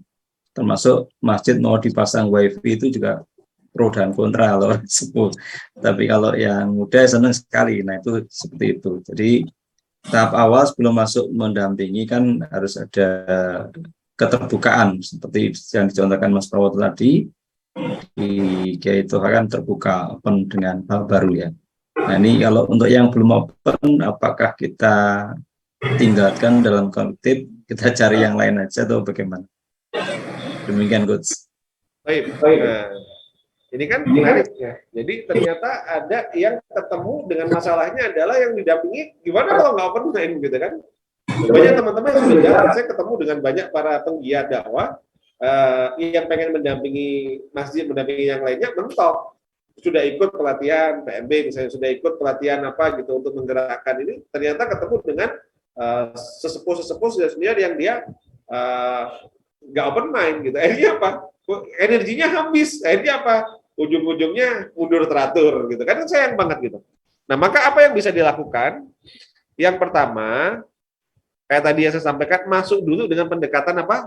Training. Karena kan dalam 4 kuadran tadi dia masuk yang mana? Bawah kan? Low motivation, low competition. Dan masalahnya mungkin belum urgent. Nah, maka apa yang dilakukan? Kita training dulu. Yang training itu endingnya adalah mengajak mereka, mengopen mind mereka, mau nggak mereka untuk berubah. Kalau kita ngerasa kita nggak mampu, maka kita boleh datengin orang yang lebih senior. Makanya kenapa banyak masjid kadang junior takmirnya ketika nggak mampu, dia ngundang Pak Kusnadi. Nah, Pak Kusnadi suruh ngisi ngerukiah para takmir senior, kayak gitu kan. Akhirnya kalau Pak Kusnadi yang ngomong didengerin kan, kenapa? Karena beliau adalah ketua takmirnya Masjid Al-Falah. Akhirnya didengerin, barulah nanti open mind. Tapi apakah semuanya open mind? Belum tentu juga. Nah, kalau yang nggak open mind ini yang nanti gimana cara pendekatannya? Kalau memang sudah di training pun ternyata masih belum siap, maka skip dulu. Cari yang benar-benar bisa menjadi portofolio untuk kita membuktikan bahwa yang kita dampingi bertumbuh. Bukan berarti kita tidak tidak mau menggerakkan di sana. Rasulullah saja mencontohkan. Pertama kali ke Taif. Ketika di Taif apa yang Rasulullah terima di sana? Dilempari sama batu, kotor dan seterusnya. Ini apa yang Rasulullah lakukan? Apakah Rasulullah terus saja di situ? Enggak juga. Rasulullah ini memilih mana? Memilih Madinah, kira-kira gitu. Jadi artinya Rasulullah mencontohkan ketika masuk ke satu tempat dan ternyata tidak diterima, tidak bisa, bukan berarti akhirnya di situ terus. Apa yang dilakukan? Membangun peradaban di tempat yang lain. Di mana? Masuklah ke daerah yang waktu itu sangat miskin. Namanya pun belum Madinah. Ada yang tahu namanya apa? Sebelum namanya dipanggil Madinah? Yasrib. Ayo, Pak Orman. Ya, jadi, belum tahu? Oke, ya jadi PR buat teman-teman. Jadi Jazirah Madinah sebelum namanya Madinah, ya itu daerah yang miskin. Banyak orang bahkan kadang nggak mau ke sana. Tapi masyarakatnya welcome mau. Nah, jadi kadang kita ngeliat gini, ngebayangin Taif itu kan kalau sekarang tempatnya hijau, indah, ada keretanya apa segala macam gitu kan. Oh, kita ngeliat ini kayaknya ada masjid keren nih. Masjidnya Masjid Jami kayak gitu. Kalau saya bisa masuk ke Masjid Jami ini, wah kayaknya keren. Tapi ternyata ketika kita mau masuk ternyata ditolak gitu. Ya bisa jadi kita harus ya kayak Rasulullah mencari tempat lain gitu. Ternyata kok dapatnya kayak Madinah zaman dulu kira-kira gitu ya, yang tempatnya masih tandus. Oh berarti apa? Ketemunya Masjid Al-Hijrah.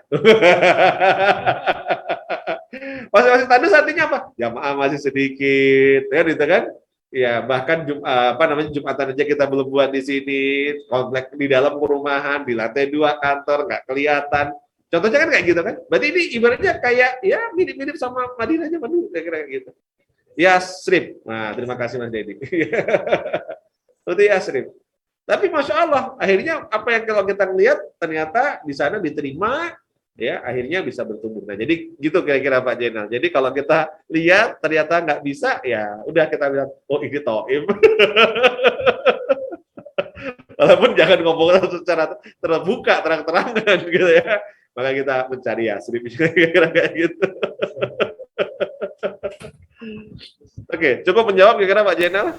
Cukup, dicoba dulu kok. Ya, alhamdulillah insya Allah ya. Energinya kita hemat dulu untuk kita mencari di mana kita bisa berkembang. Suatu saat Fathul Mekah gitu. Suatu saat nanti kita akan ketika sudah jadi, sudah ada portofolio, kita sudah bisa menunjukkan peradaban yang kita buat ya, tetap harus Fathul Mekah kan kira-kira kayak gitu kan. Maka Taifnya kita taklukkan ya, kira-kira kayak gitu. Ya, insyaallah itu. Baik, dapat ya poinnya teman-teman? Dapat, alhamdulillah. Kita akan lanjutkan. Nah, setelah kita memahami ya, artinya kita sudah memahami alurnya, polanya. Maka apa yang kita lakukan? Yang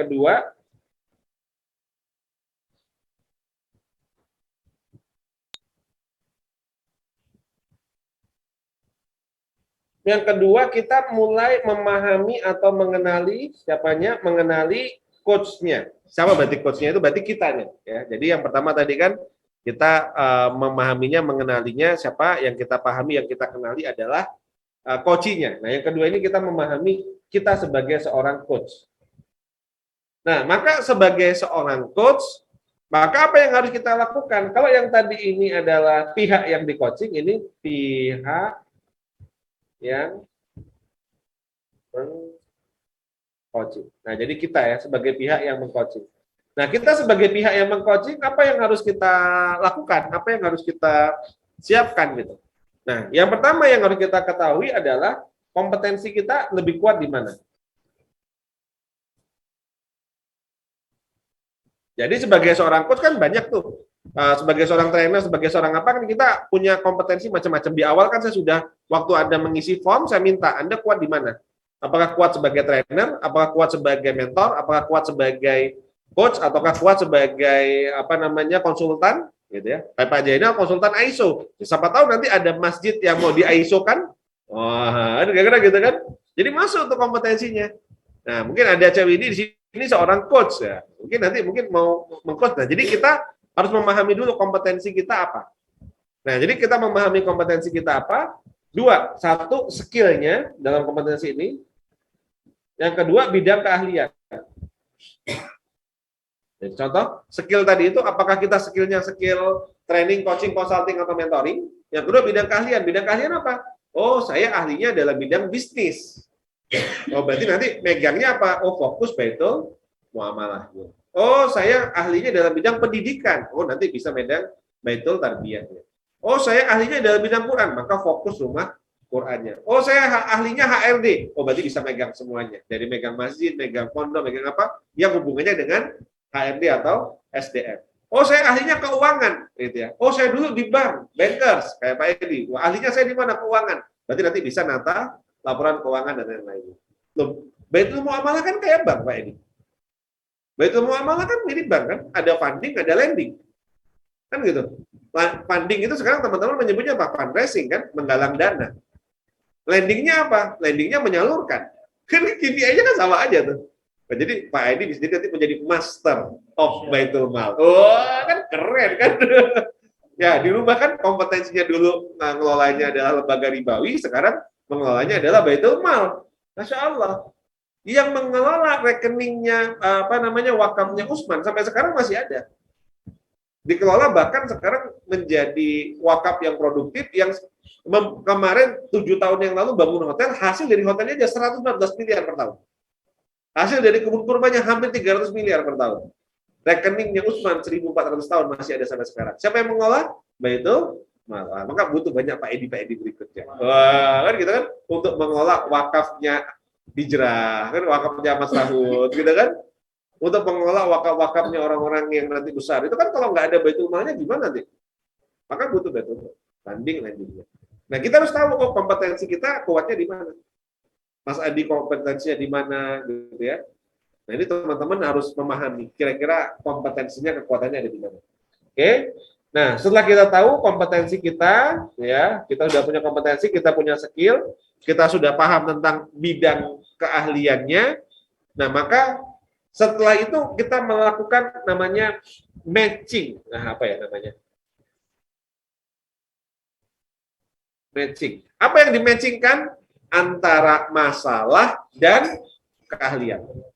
Matchingkan apa? Antara apa tadi yang dimatchingkan? Antara problem atau goals dengan versus kompetensi. Nah, misalnya contoh, orangnya sudah open mind, lembaganya sudah open mind, ya. Pas kita matchingkan ternyata kita nggak match di situ gitu, nggak match itu nggak ketemu. Kenapa? Karena yang minta dibantu itu adalah contohnya misalnya rumah Quran, problemnya adalah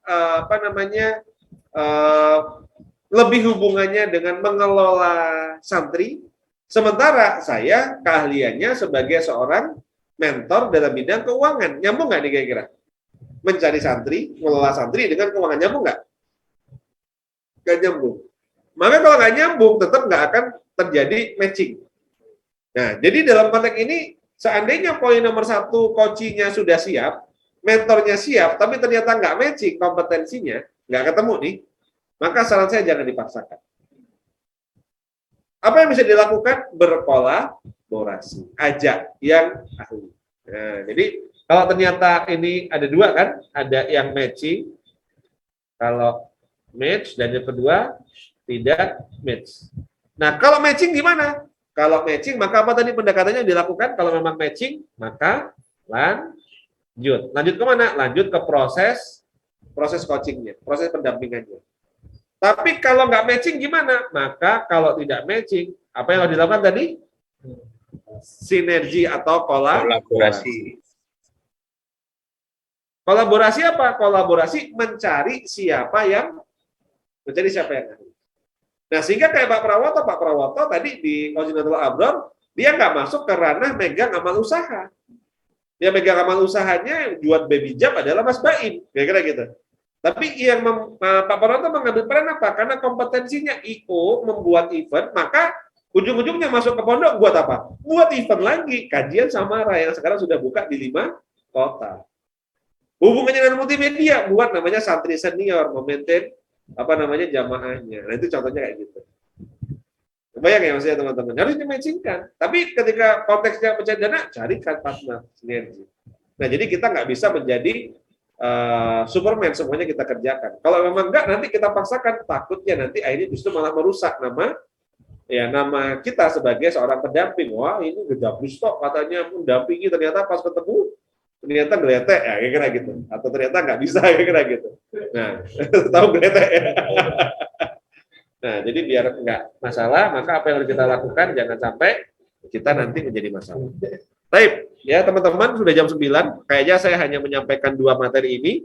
Yang proses coaching dan penggunaan tools kita bahas nanti mungkin di pertemuan berikutnya.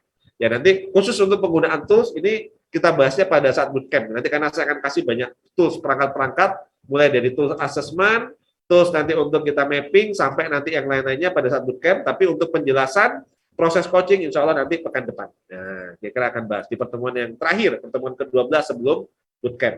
Oke, saya kembalikan dulu ke moderator, boleh Kang Cucu atau Mas Andri, kalau masih ada pertanyaan di malam hari ini saya temenin ya. Karena malam hari ini setelah dari Surabaya saya harus jalan ke Jogja, besok pagi sudah ada coaching di Jogja. Mas Dwi, semangat ya. Taib. Silakan Kang Cucu, mungkin ada pertanyaan-pertanyaan atau Mas Andri. Silakan Mas Andri. Kalau ada pertanyaan dari teman-teman, saya masih temenin kurang lebih sekitar 15 menitan ke depan lah. Kalau saya nggak bisa, di sini sudah ada mentor mesem, sudah ada Mas Rahut yang akan menjawab.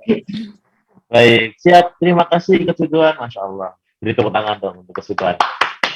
Masya Allah. Terima kasih, Coach. Ini tadi materinya sangat bermanfaat banget untuk teman-teman ya, tentang bagaimana sih coaching skill untuk teman-teman mulai kemarin mendapatkan materinya sampai ke istiqomahan berdakwah. Nah, dari sini ada nggak pertanyaan nih tentang coaching skill?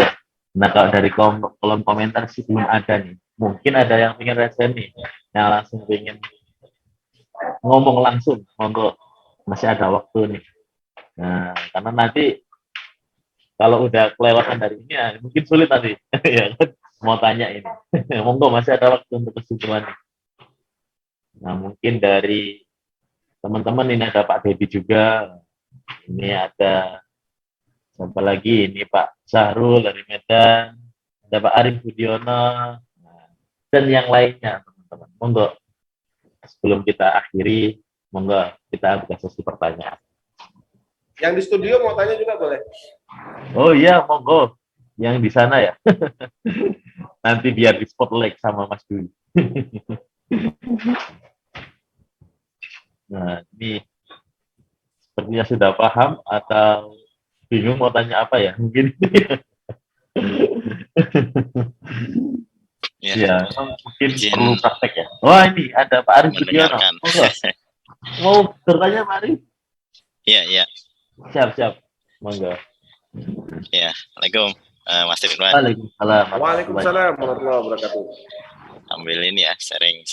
Kalau saya mungkin di bisnis gitu ya, seperti tadi yang disampaikan Coach Ridwan, bahwasannya tadi ya banyak tipikal daripada coaching yang kita hadapin, dan faktanya memang terkadang tadi ngabisin waktu gitu.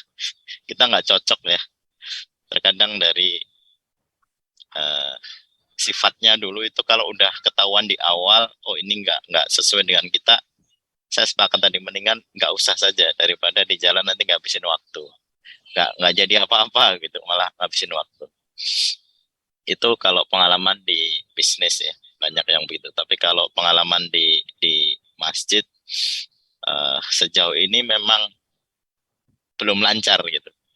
Jadi mungkin saya tinggal itu di daerah sekitar saya itu kebanyakan Persis ya. Persis mungkin tahu ya, dengan tidak mengurangi rasa hormat, terkadang saklek begitu, saklek terhadap rule kelompoknya gitu. Terkadang ya pengennya yaitu aturannya begitu, bagaimana aturan ini bisa dijalankan. Pernah sempat ngasih masukan terkait ekonomi, tapi ya belum bisa terlaksana lah begitu. Nah, ini mungkin nanti kalau diimplementasi di tempat-tempat yang lain, mungkin memberi atensi yang lebih terhadap coachingnya itu akan bermanfaat daripada case-nya tadi berlama-lama tapi nggak dapat hasil gitu. Mungkin itu yang di sharing, mungkin bisa ditambahkan nih dari Coach Ridwan terkait sama itu. Terima kasih. Masya Allah, Mas Abud ya. Hari ini memberikan insight dari pengalaman sudah mendampingi di perusahaan dan juga di masjid gitu ya. Dan itu memang betul. Jadi kayak tadi di awal, kenapa kalau tadi saya kasih 4 pendekatan tadi dengan 4 kuadran, training, coaching, consulting, mentoring, dan juga kita ngelihat asesmen dulu menti-menti calon yang kita dampingi, karena ya kayak tadi Rasulullah saja mencontohkan ketika di Taif tidak diterima maka indah ke Yasrib gitu. Nah ini yang menjadi patokan, bukan berarti kita menyerah, kita nggak boleh nyerah gitu, tapi kita harus mengukur kemampuan. Mana yang kira-kira bisa didampingi, ya? Mana yang kira-kira bisa kita gerakkan, mana yang kita bisa kader. Jadi apa yang disampaikan tadi benar banget. Saya justru, Mas Arif, kalau di klien-klien di perusahaan, kecenderungannya bukan saya yang di pitching sama klien gitu. Saya yang pitching klien gitu.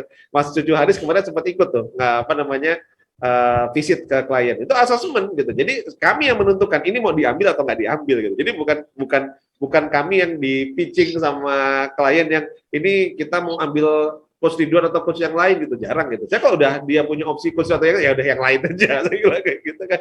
Saya lebih banyak kayak gitu. Karena saya pribadi hanya mampu mendampingi setahun paling maksimal 10 klien gitu. Jadi akhirnya kami betul-betul selektif, jangan sampai ibaratnya saya punya cuma waktu untuk mendampingi 10 klien, ternyata didampingi nggak serius, kira-kira gitu.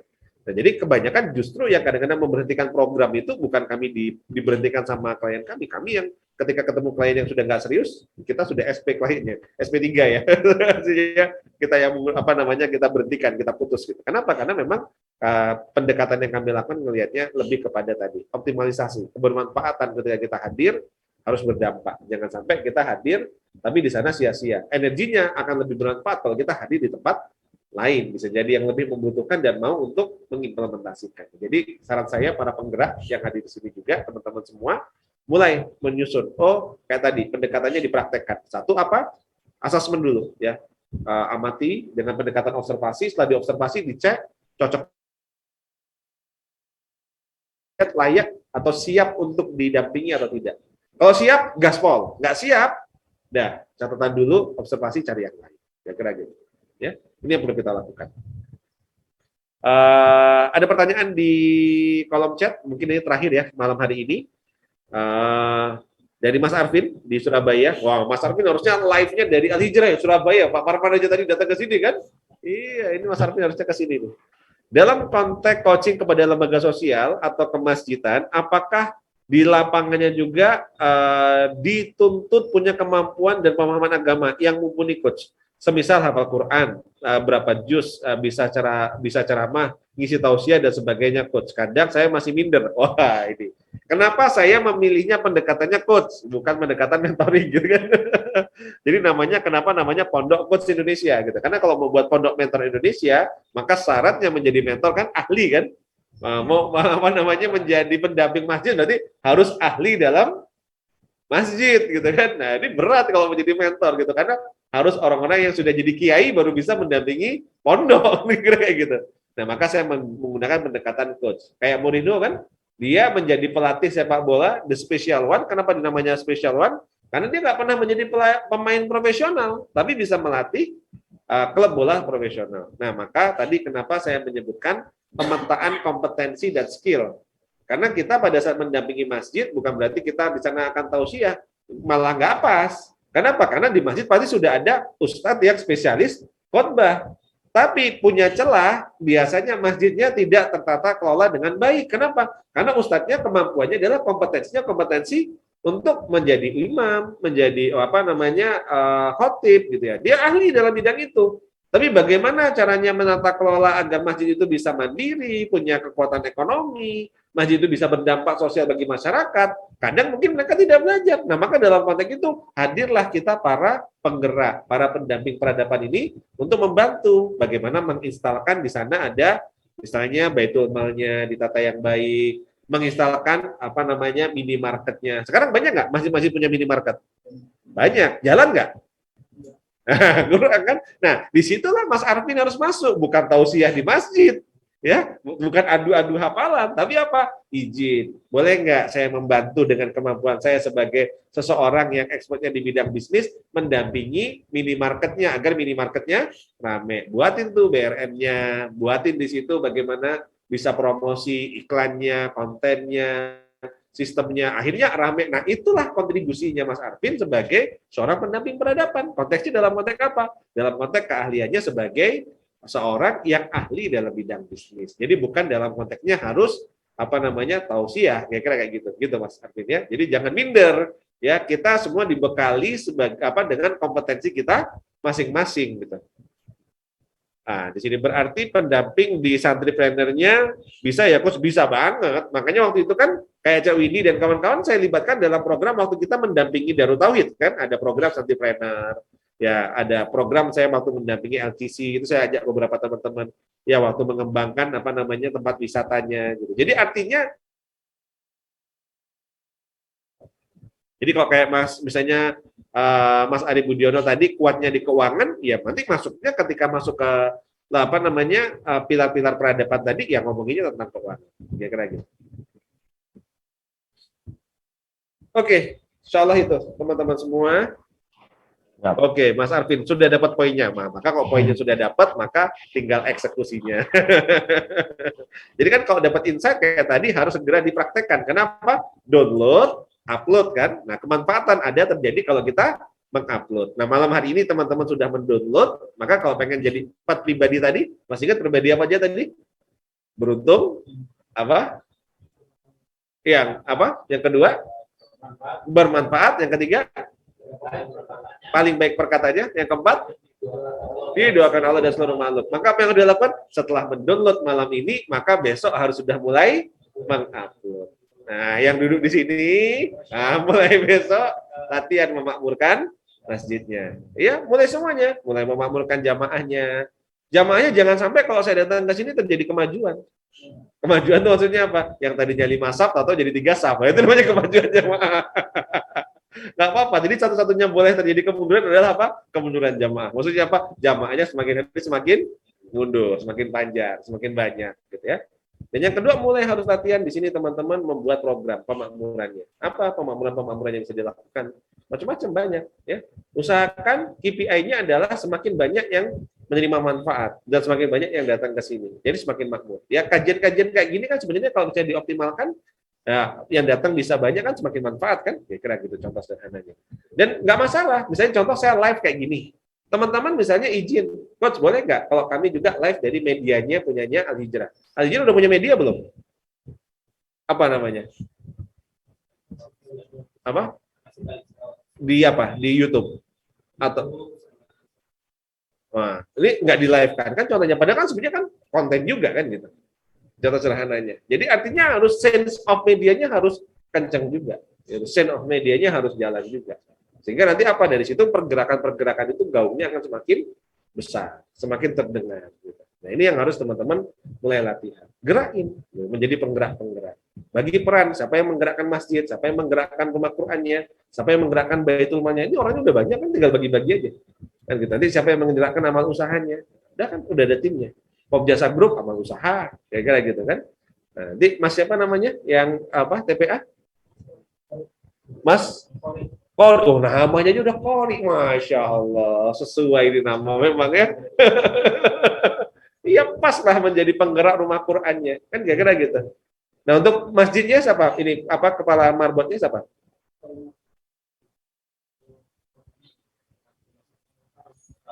Mas Faro sebagai pengelola program, direktur programnya. Wah, Masya Allah, Mas Faro sebagai direktur programnya, udah tinggal digerakin.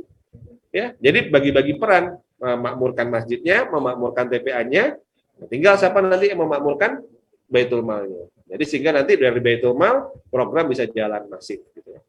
So mungkin kayak gitu teman-teman semua ya. Ini hal-hal yang mungkin bisa kita sharingkan malam hari ini. Semoga ada manfaatnya. Pekan depan saya akan masuk dalam proses coaching. Proses coaching nggak mungkin selesai satu pertemuan memang. Jadi Saya sengaja nanti insya Allah pekan depan nanti kita akan bahas proses coaching. Nah, kalau untuk tools nanti kita bahasnya pada saat bootcamp. Nah, jadi di bootcamp nanti kita akan dalami lagi bagaimana kita proses coaching dan tools itu kita kuatkan dan juga nanti kita implementasikan dan nanti kita ngelihat contoh-contoh yang mungkin sudah berjalan. Insya Allah mungkin itu teman-teman semua, semoga kita bisa terus ya istiqomah di jalan kebaikan, ojo leret dadi wong apik. Gitu Pak Warman ya. Insyaallah. Dan semoga Allah istiqomahkan kita di jalan dakwah sampai dengan akhir hayat kita, sampai kita menutup usia, meninggal dalam keadaan husnul khatimah, dijauhkan dari siksa kubur, siksa api neraka, dan kita bisa bersaudara di dunia, bertetangga di surga. Insyaallah. Yang baik-baik datang dari Allah, yang kurang berkenan ya dari saya sebagai manusia banyak salah, banyak hilapnya, mohon dimaafkan dan mohon ridhonya. Saya akhiri billahi taufiq wal hidayah. Wassalamualaikum warahmatullahi wabarakatuh. Waalaikumsalam warahmatullahi wabarakatuh. Alhamdulillah. Terima kasih atas sharingnya pada malam hari ini kepada peserta tadi, dan alhamdulillah kepada peserta yang hadir kita sudah di penghujung acara. Jadi materi yang disampaikan coaching skill ini tadi semoga bisa dapat insight yang bisa diambil dan praktekkan. Nah, ini ada PR nggak, Coach? Teman-teman. Ada PR yang mungkin diberikan untuk ini.